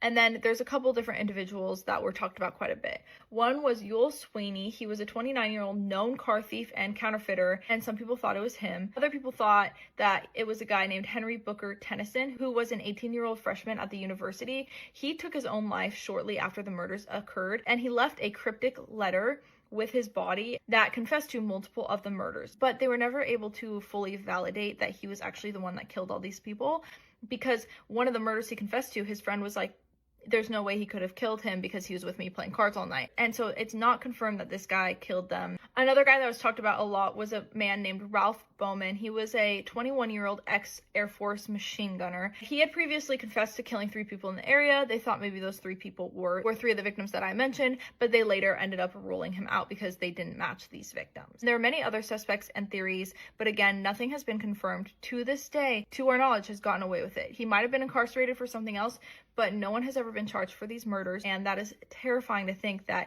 he could have been out there. And if he was only 30 when he was committing these killings, he was probably born sometime in the early 1900s, which means he could have lived to be like 100 and seen the early 2000s. That's terrifying. You can't make this stuff up. Might have known the story of real-life boogeyman. Let's read some more scary Reddit stories. A few summers ago, I went for a bike ride around midnight with a friend. We went our separate ways at the end of the evening, and I had about 2 blocks to ride by myself. Because of construction, I had to ride on the sidewalk. The streets were dead, but it wasn't a problem until right where I was about to turn left onto my street, there was this man walking by himself, maybe in his 40s, a little scruffy but not homeless. The sidewalk was narrow and I didn't want to freak him out, so when I got about 6 feet behind him, I said, "Hey, behind you," and he turned around and gave me this super angry look. I turned down my street and he started to follow me, literally screaming about how I was a bitch and he was going to end me and all of that. I live right off the corner and I didn't want him to figure that out, so I decided to do another loop around the block. That's not the scary part. The scary part is that when I looped back around and looked down the street, I saw him standing on my front porch. The dude knew I lived there. He saw me ride by again, but he didn't say anything. I ended up going back to the friend's house, but my bike got stolen from the alleyway by the house 2 days later. I had awesome parents who let me sleep in the living room on weekend nights when I was very young because my sister was a light sleeper and I could stay up until dawn. But of course, I always ended up falling asleep on the couch because Nick at night made me tired. So one night, I wake up to this prickly feeling, like an instinct. Just bolted into a sitting position and stared out the front window. We lived in rural Georgia, so you can imagine the magnitude of trees. In perfect light cast from the moon, I see a silhouette of someone in this fucking tree. The family dog dashes to the window and is snarling into the glass. Terrified, I run into my parents' room and try to explain to my parents that there is a strange person outside. Dad grabs something defensive and darts outside with the dogs. I tremble in my mom's arms until Dad comes in and says he saw no one and to go to bed. I decide to sleep in my regular bedroom. I fill in my sister as to what happened. Dad is making regular rounds in the house with a cup of coffee. We're all still, and I finally think, I can sleep. Nope. I notice a man outside my window. From what I can see in the moonlight, He gives me a shush signal and runs away. Just turns around to run a straight line away. I swear I couldn't stop crying for what felt like hours. And that's why I don't like to look out the window at nighttime. When I was a young child, I had the same dream every night for years about drowning when a huge wave swept over me and I sank to the bottom. Years later, I had a temp job delivering mail one summer during college. I saw this old lady sitting on a front porch waiting for me. When I got up there, she looked at me and said in a foreign accent, "You drowned when Oceana sank beneath the waves." Freaked me out. Okay, so this happened to me last summer when I was back at my parents' house during the holidays. It was around 3 a.m. and I was in my room on my computer when I got a call from my sister. Now that was already a little bit weird since my sister's room is just down the hallway from mine, and she could have just came in my room. I went to pick up and the call ended as soon as I reached for the phone.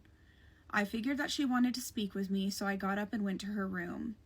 As soon as I reached her door, she started screaming that someone was in the room with her. So I busted in and of course nobody was there. After she stopped crying, she told me that she woke up and saw a dark shadow just centimeters away from her face, and that's when she screamed. So I told her that she called me. She tells me that her phone is not even in her room and that she was sleeping. Sure enough, her phone is actually downstairs in her purse.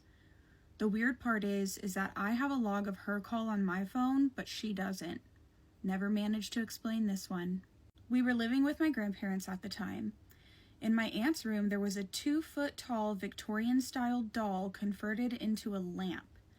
The lamp would only turn on by holding the doll's cold plastic hand and raising and lowering the arm. The doll stood on a nightstand next to my aunt's bed, facing the door, greeting everyone who entered with a creepy, dead-eye smile. I was alone in the house one day and wanted a blanket for my aunt's closet.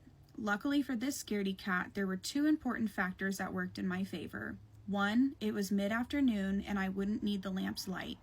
And 2, the closet was located immediately next to the door's entrance. So without lifting my gaze, I stared at the floor, entered the room, and turned 180 degrees. Now my back was towards the doll.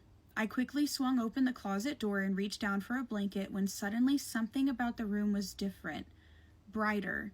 The light was on, and the peach fuzz hairs on the back of my neck stood up. I froze for an eternity, then felt my survival instinct kick in and wanted to run, screaming in horror. But before all that, I still had to look. Man, I wish I hadn't looked. As I turned to exit the room, I lifted my stupid head only to confirm that the doll's hand was raised and that it was pointed directly at me. Why do we have lamps shaped like dolls? No, ma'am. I would throw it in the trash. My family has a long history of strange things we've all experienced over the years. We're from Miami, Florida, and as children, we grew up pretty poor, so we usually lived in older houses and apartments. I've had multiple strange experiences in 2 different houses I've lived in, but I'll mention the first 2 for now. When I was 10 years old, we lived in an older 1950s home in Miami. So it was my parents, 5 brothers, and myself living there. My siblings and I all used to share rooms until I started becoming older. My mom wanted to give me space, being I was the only girl out of 5 boys. So my youngest brother, who was 3 at the time, moved into my parents' room, and I was given my own room. I had never experienced anything paranormal before, until sleeping alone and having that room. At the time, I was 10. My best friend and I were in my room playing with cards. We'd throw them up into the air and see who can pick up the most and the fastest. By the 5th time doing this, we were out of breath and needed water. We threw the cards up into the air and planned to continue the game as soon as we got back. So we left the room, headed to the kitchen, leaving the cards scattered everywhere. From the kitchen, you could see my bedroom door, which I had closed behind me to keep the boys out. We served ourselves water and headed back to the room. We were gone for 30 seconds at most. When we entered the room, all the cards were gone.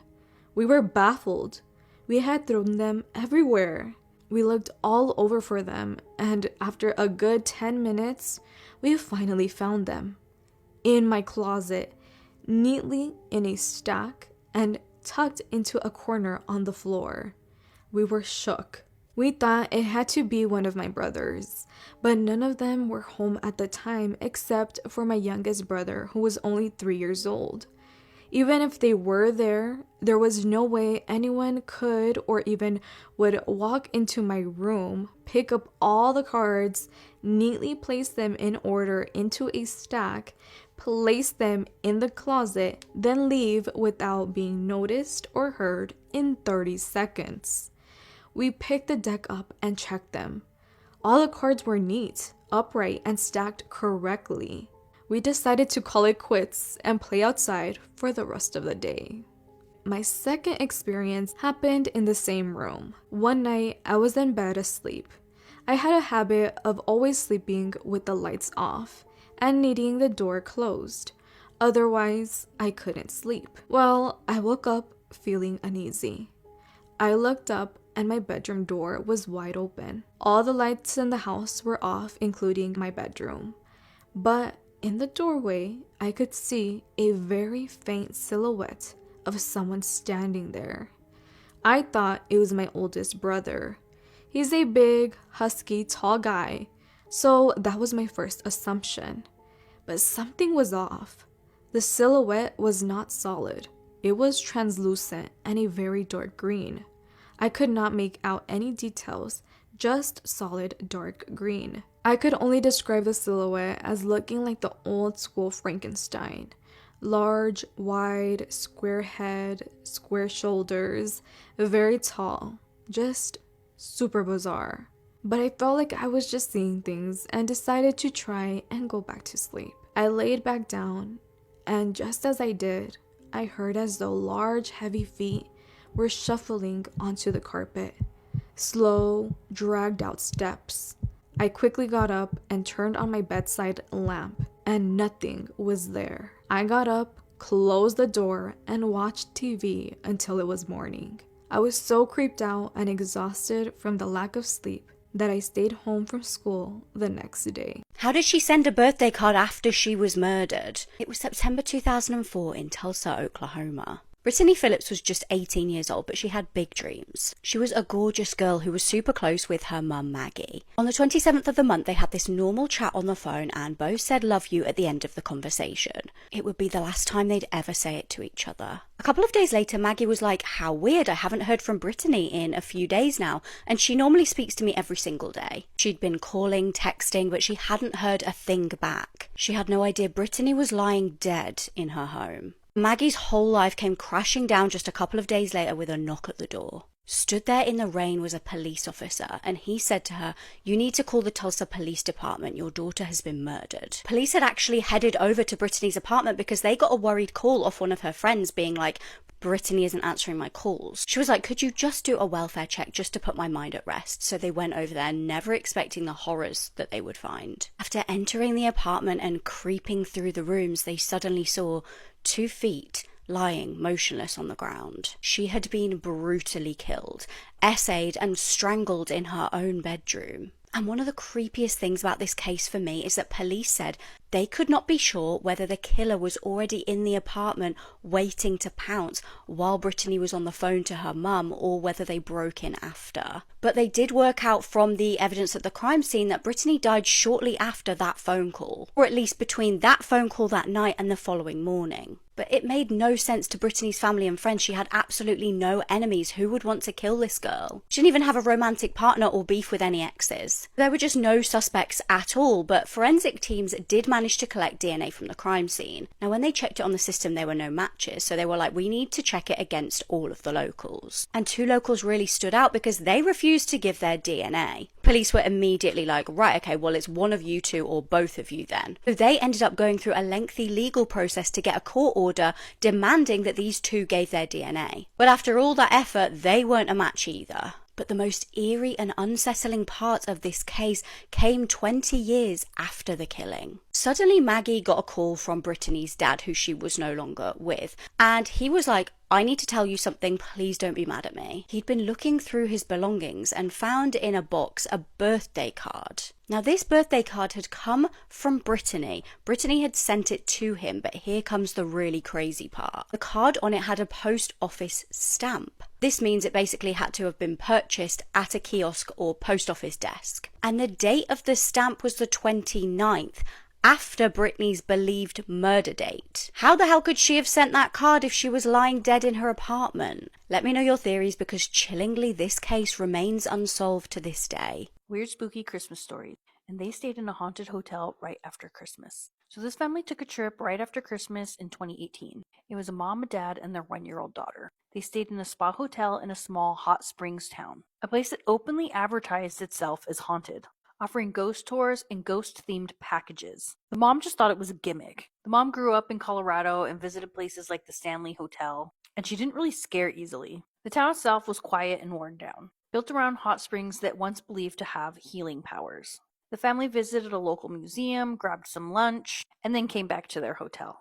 And that's when things got weird. As they walked down the hall, they could hear a radio blasting from somewhere, distorted and loud. And as they got closer to their room, they realized that the sound was coming from inside theirs. The radio wasn't just on, it was rapidly scanning through channels at full volume.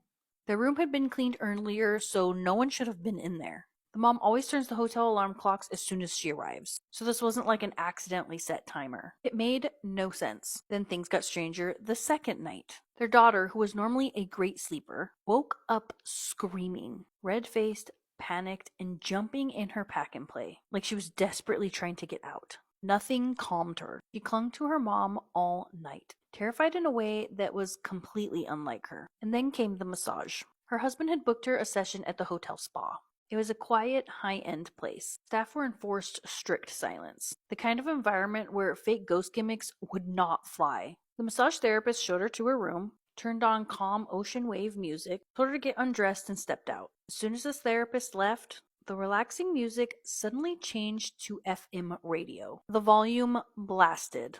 The radio started rapidly scanning through random channels, the exact same thing that happened in her room. The therapist walked back in, didn't look very surprised, turned off the radio, and casually says, "Yeah, the ghosts have been messing with this all day."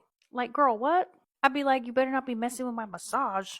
Then the massage therapist just went on like normal. That's when the mom realized this really wasn't a marketing ploy. Something in that hotel was actually happening. She still thinks about going back. Partly curious, partly terrified. She knows one thing for sure. That place was definitely haunted.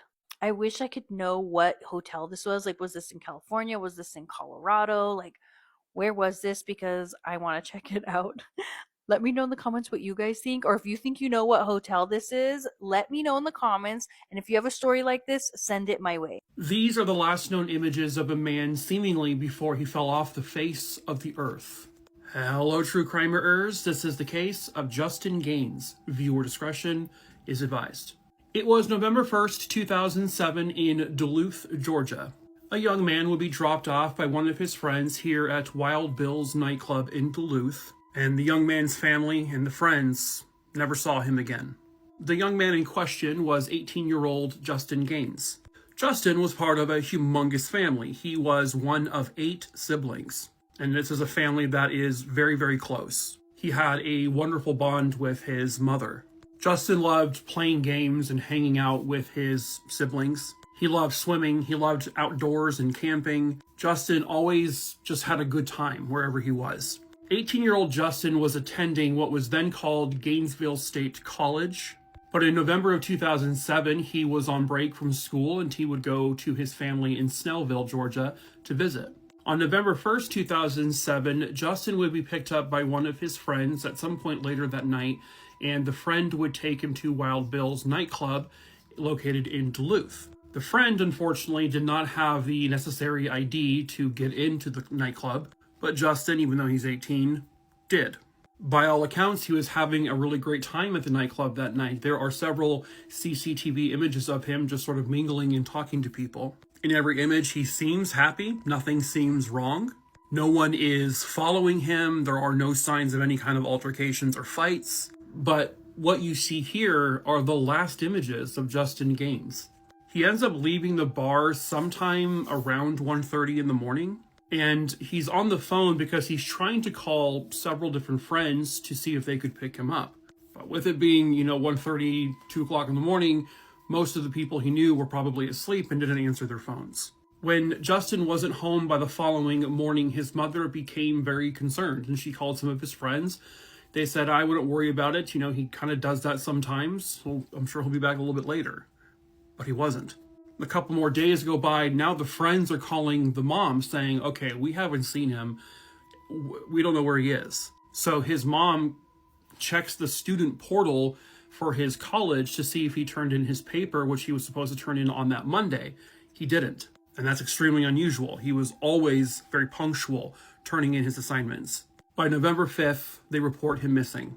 A series of volunteers, friends, and family would go searching for him. They would search everywhere. But unfortunately, all of these searches got them nowhere. No sign of Justin, no articles of clothing, nothing. Police would go to the nightclub to see if anyone can remember seeing anything. Unfortunately, this was a very popular nightclub, and there were a couple of thousand people there throughout that evening and late night. It's loud. There's just a lot of people talking. It's hectic. It's going to be hard to notice one person in particular and remember seeing what they did. The most popular theory is that he was picked up by a stranger, someone who was kind enough to offer him a ride, but it turns out it was the wrong person to get a ride from, and they did God knows what to him. Another theory was that Justin was wearing diamond earrings, and he also was flashing cash that evening at Wild Bill's. Someone may have noticed this and said, hey, this is an opportunity for me to get money. And so they followed him out of the club and accosted him, and then again did God knows what to him. Some people have floated out the idea that maybe he was talking to a girl who was already in a relationship with somebody else, and maybe that individual saw him flirting with his girlfriend and did something to him. His family just wants him home, in whatever capacity that is. I do believe that everyone pretty much is under the impression that he is likely dead, and that he was probably killed that night. Whether it was someone who intentionally killed him, maybe accidentally killed him, or he stumbled somewhere and fell and died. There is currently a $25,000 reward for any information that helps lead to bringing Justin home. And also, justice might need to be served here. His family is like, it's not even so much about arresting someone now. It's just about getting him home, laying him to rest, and having that closure. Someone somewhere out there knows the truth about what happened to Justin Gaines. Perhaps that someone is you. If you have any information, please contact the local authorities at 770-266-1558. This video has already gotten over 20 million views, and for a pretty terrifying reason. Imagine you're standing in an airport just minding your own business when you look ahead and see an exact copy of yourself. That's exactly what happened to this guy. He was sitting in the gate area, waiting to board his flight, when he suddenly spotted his doppelganger. Just a few meters away, there was a guy walking by with the exact same face, the same haircut, and even the same outfit. He was so shocked he even took a picture with him. But it's actually better not to do that. According to the legend, if you see your doppelganger in the same place where you are, it's a really bad sign. And there are already plenty of similar stories and even videos all over the internet. For example, this girl went to the mall to do some shopping and suddenly ran into her own double there. This time they were wearing different clothes, but look at their faces, they're literally identical. Both girls were shocked and ended up taking a photo together. Or here's another one. This woman noticed her doppelganger as she was walking past the windows of a restaurant. Inside, at one of the tables, there was a woman who looked exactly like her, and they were both completely stunned by how similar they were. The video that I'm about to show you popped up on my For You page, and I was like, oh, it's just a guy driving on his motorcycle with a friend. No, I was absolutely wrong. And I had to read the captions to find out what was happening, so let me read it for you and then show you the video. A young man was on his way home when heavy traffic forced him to take a detour through a quiet village road in Jampang. I'm not sure where that is. A place known for its unsettling rumors. Since the road was stark and rough, he decided to record his journey using his phone and back camera. But when he reached home and played the footage back, he realized that he had captured something unexpected. Mind you, No friend was there with him. He was alone. Strange, creepy noises he couldn't explain. Whatever it was, it left him completely stunned. The more he listened, the stranger it felt. What are your opinions? Could it be a ghost, a jinn, or something else entirely? By the way, I looked up the place because I'm an uncultured dumbass bitch, and this is in Indonesia.